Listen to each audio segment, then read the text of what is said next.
en Lima el primer caso de esta variante, ¿no? 1 de 100 casos realmente no llama mucho la atención, pero recién cuando en marzo nos damos cuenta que ya es el 40% de las muestras de Lima que procesamos, ahí sí empezaron a sonar las alarmas, ¿no? Investigamos esto y vimos que ya estaba en Chile, ya estaba en Argentina, en Colombia, México, Brasil, Estados Unidos, Alemania, Inglaterra.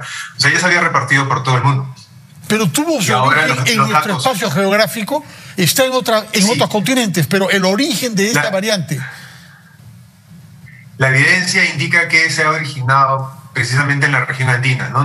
Probablemente en Perú o en Chile, pero todavía no hemos podido confirmar su origen precisamente porque el nivel de vigilancia que tenemos en toda la región es muy bajo comparado al resto del mundo. Claro. Pero la evidencia sugiere que en algún momento entre noviembre y diciembre se originó en esta parte del continente.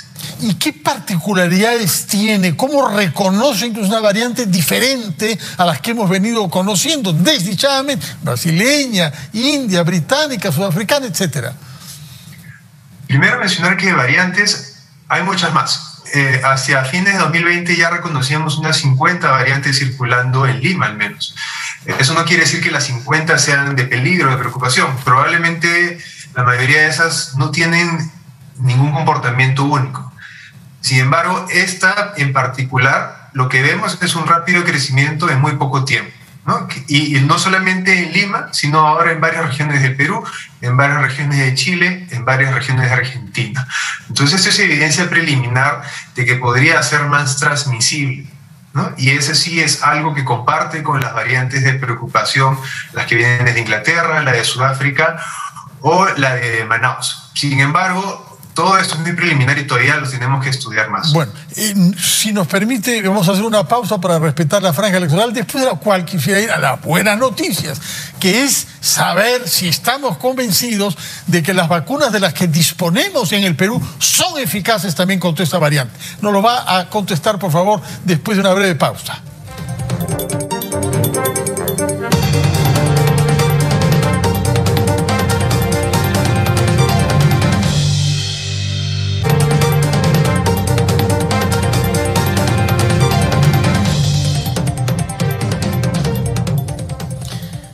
Son las 7:32 y estamos conversando con el doctor en microbiología Pablo Sukayama, que ha participado en el equipo que ha identificado una variante llamada andina, que es la que prevalece más en el Perú actualmente. Y había quedado planteada la pregunta, ¿cómo se sabe si las vacunas que han sido elaboradas antes de que esta variante se conozca son también útiles para neutralizar el efecto de la variante andina? Fernando, la verdad es que no podemos saber eso por adelantado, ¿no? Como esta variante no se conocía hace más de un mes, entonces quienes fabrican las vacunas, las farmacéuticas, no han podido evaluarlas aún frente a sus vacunas, ¿no? Y esto, por supuesto, preocupa. Queda la incertidumbre de si van a funcionar o no las vacunas que estamos aplicando en el momento en el Perú. Sin embargo, la evidencia nos indica que en las variantes que conocemos hoy, todas las vacunas son eficaces en prevenir la enfermedad severa y la muerte. Bien, hemos escuchado algunos estudios, sobre todo que vienen de Sudáfrica, donde se escucha que existe una reducida neutralización de anticuerpos frente a algunas variantes. Sin embargo, esto no quiere decir en el mundo real que las vacunas van a fallar por completo, ¿no? Pierden tal vez ligeramente su eficacia, pero partimos por el hecho de que las vacunas que tenemos hoy en día para el COVID son altamente eficaces. Entonces pueden reducir un poquito su eficacia y siguen siendo eficientes contra la enfermedad severa y la muerte. De acuerdo. Ahora, yo tenía entendido que las variantes son variantes que se reconocen incluso en la forma física del virus, que ustedes logran ver con sus microscopios, ¿no? Pero, ¿cómo se sabe si es neutralizable o no por la vacuna? Es decir, ¿hasta qué punto cambia el COVID-19 para que escape a la capacidad controladora que tiene la vacuna? Sí, la verdad es que a simple vista no podemos notar cambios en la estructura del virus. Ni siquiera si los vemos con los microscopios más potentes vamos a ver algún cambio físico en la estructura, ¿no? Sin embargo, conocemos mucho sobre cómo la proteína espía hace contacto con el receptor humano, ¿no? Y sobre todo en esta región, en la región que le llamamos de unión al receptor. Si ocurren cambios ahí, es probable que influencie, ¿no? Cómo se une el receptor a la proteína como si fuera un candado y una llave. Entonces, si se altera esa propiedad de unión, es posible que el virus se pegue más fuertemente, menos fuertemente, o los anticuerpos también se peguen más o menos fuerte. Y eso va a influenciar en cuánto logra internalizarse el virus, cuánto logra copiarse, cuánto logra neutralizar precisamente los anticuerpos.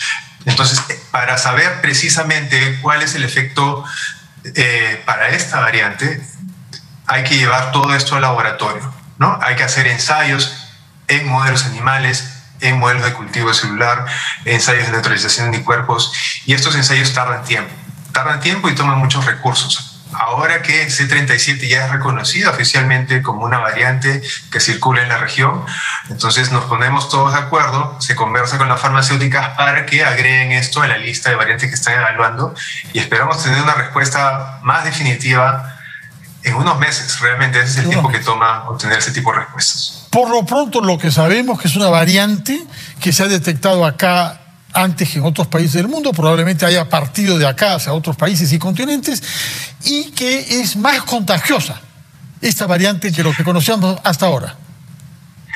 Sí, la evidencia preliminar sugiere que es más transmisible, ¿no? Esta variante C37 ha aparecido en un contexto en el que ya circulaban varias decenas de variantes. Entonces, algo de especial tiene que le permite dominar, ¿no? Competir sobre estas variantes y ganar. Y entonces eso es una indicación temprana de que estamos ante algo más transmisible. Por ejemplo, lo hemos visto, tal vez el mejor caso de todo esto es Buenos Aires, ¿no? Buenos Aires ha recibido muchas introducciones de P1 desde Brasil y también ha recibido muchas introducciones de C37 desde Chile y Perú. Entonces, en estos momentos en Buenos Aires, un tercio es C37, un tercio es P1 y un tercio son otras variantes. Entonces están ahí compitiendo frente a frente y en las próximas semanas terminaremos por ver cuál es la que termina dominando, ¿no? Y así tenemos que hacer un monitoreo en otros países de la región para ver si estamos hablando de algo más transmisible, más patogénico frente a las variantes que ya teníamos circulando en la región. Y es más transmisible, quiere decir que esta variante del coronavirus se impone, es decir, contagia antes a los que hubieran podido estar contagiados por otras variantes. Por eso es que hace desaparecer las otras o predomina sobre las otras. Claro, más transmisible lo podemos ilustrar en varias situaciones, ¿no? Por ejemplo, antes hablaba de que si estamos en un espacio cerrado con una persona potencialmente contagiosa y si pasamos más de 15 minutos en ese espacio, entonces nuestro riesgo de contagio es mayor. Tal vez ahora, en presencia de variantes más transmisibles, tenemos que reducir esos 15 minutos a 6 minutos, 7 minutos, ¿no? Entonces, cada evento en el que posiblemente pueda ocurrir un contagio, podemos casi afirmar que en 2021 el riesgo de contagiarse es casi el doble de lo que hubiéramos tenido hace un año. Y eso es lo que explicaría, doctor Sukayama, que se tema que se produzca una tercera ola pese al avance de la vacunación en nuestro país y otros países afectados por esta variante. El avance de la vacunación es positivo, sin embargo, para llegar a un efecto protector de toda la población, requerimos que el 70-80% de toda la población esté vacunada. Entonces, no vamos a llegar a esos niveles hasta por lo menos fin de año. Y mientras tanto, hay una buena parte de la población que sigue siendo susceptible al virus y por lo tanto la posibilidad de una tercera ola es real, ¿no? Lo que sabemos es que las variantes que son más transmisibles pueden hacer que rápidamente las olas sean más grandes, ¿no? Que cada vez rápidamente haya más gente contagiada, que automáticamente quiere decir que va a haber más gente hospitalizada, más gente en UCI, más gente fallecida. Una variante transmisible hace que las olas sean más grandes. Sin embargo, las olas no solamente dependen del comportamiento del virus, dependen del comportamiento de las personas y del sistema de salud. Entonces, si nosotros nos preparamos en conjunto para afrontar una tercera ola, podemos reducir desde antes los efectos de destructores de una tercera ola, ¿no? Tal vez la lección es que no debemos confiarnos pensando que no va a llegar, que es algo que pasó hace unos meses frente a la segunda ola. Lo mejor, ya hemos visto, es que hay que prepararnos para la peor. Si no ocurre bien, y si ocurre, pues nos agarró listos, ¿no? ¿Cómo es que hay que prepararse para que no ocurra? ¿En qué consiste estar preparados? Los cuidados son los mismos. No hay una medida que sea especial ante las nuevas variantes que circulan. Entonces, lo que hay que hacer es redoblar las medidas que ya conocíamos, ¿no? Este año, con respecto al anterior, ya se habla de uso de doble mascarilla, ¿no? Tal vez ahora la distancia que tenemos que mantener de 2 metros debe pasar a más, ¿no? Estamos ante algo más transmisible. Y sobre todo, el mensaje creo que debería estar centrado en la ventilación. Ahora que ya está demostrado que el COVID se transmite por el aire, entonces la ventilación debe ser clave, sobre todo ahora que estamos entrando en los meses más fríos, ¿no? La gente tiende a congregarse más en espacios cerrados, tienden a cerrar las ventanas, y eso es justamente lo que no debemos hacer. Promover ventilación en todo momento, a pesar que haga frío. ¿Qué porcentaje de riesgo menos hay si uno mantiene reuniones a la intemperie? En los restaurantes, por ejemplo, muchos de los cuales han habilitado espacios que no están techados, ¿no es cierto? Pese al frío. Preferible soportar un poco de frío y uno se abriga más y no correr el riesgo de estar bajo techo en un lugar cerrado. Pero, ¿qué porcentaje calcula usted que disminuye el riesgo si uno está con otras personas a la intemperie? Difícil poner números a eso, pero sí está demostrado en muchísimos estudios que el riesgo estando en exteriores es mucho menor que estando en interiores. Entonces, si escogemos ir a un restaurante, la opción más sensata es ir a la terraza, ¿no? Algo que esté junto a una ventana abierta, algo donde se sienta que haya una circulación de aire. Tal vez una manera de pensar en esto es, piensen en el humo del tabaco, ¿no? Como en un ambiente exterior rápidamente el humo se puede diseminar, pero si estamos en un ambiente interior queda ahí dando vueltas, ¿no? Es algo similar con el COVID. Si no hay buena ventilación, el virus se queda en el aire y posiblemente pueda contagiar a una persona, incluso cuando la persona contagiosa ya se fue, ¿no? Entonces, en espacios públicos, cualquier encuentro que uno planifique, cualquier encuentro familiar que la gente ya está retomando, mejor si es en exteriores. Si hay que llevarlo hacia adentro, sí, abran las ventanas, abran las puertas para que haya una corriente de aire.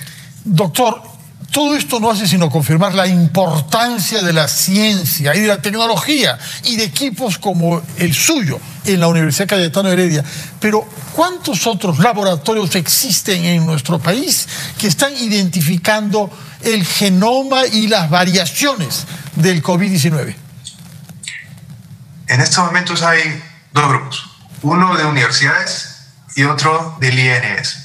Desde Cayetano, con el apoyo de CONCITEC, estamos tratando de expandir el número de laboratorios que están haciendo esto, ¿no? Estamos convencidos de que perdemos si todo esto se centraliza en Lima o en un solo laboratorio, y por eso le estamos llevando a colaboradores en Arequipa, en la Universidad San Agustín, en Chachapoyas, en la Universidad Toribio Rodríguez de Mendoza. También estamos trabajando con la Universidad Católica y la Universidad de San Marcos en Lima.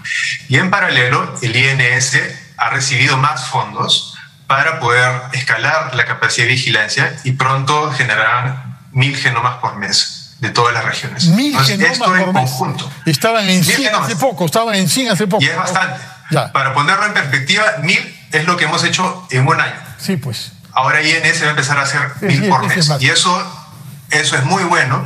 Sin embargo, la clave, creo, aquí es la coordinación entre los distintos actores, ¿no? Los recursos son muy limitados y tenemos que empezar a planificar bien para los próximos meses cuál va a ser la estrategia y cómo nos repartimos el trabajo para ser más eficientes y para generar evidencia de calidad.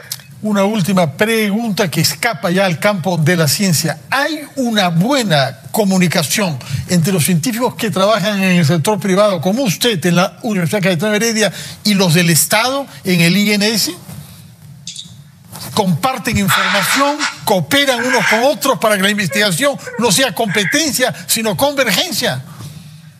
¿O no quiere contestar? Conversamos, pero digamos que podría ser mejor. Bueno. ¿No? Y queda la lección que los países que mejor están haciendo esto lo están haciendo justamente porque hay consorcios, ¿no?, entre gobierno, privados y academia, cada uno con distintas características, cada uno con distintos niveles de flexibilidad. Y la única opción que tenemos, sobre todo en países donde los recursos son tan limitados, es comunicarnos más abiertamente, ¿no?, ser más transparente, compartir los datos, analizarlos en conjunto, y todavía tenemos mucho por mejorar en ese sentido. Hasta en la ciencia más avanzada vemos que hay entonces relaciones difíciles entre el Estado y el sector privado. Muchas gracias, doctor Sukayama. Ha sido un verdadero placer conversar con usted, aunque el tema es áspero y a veces genera nerviosismo. Vamos a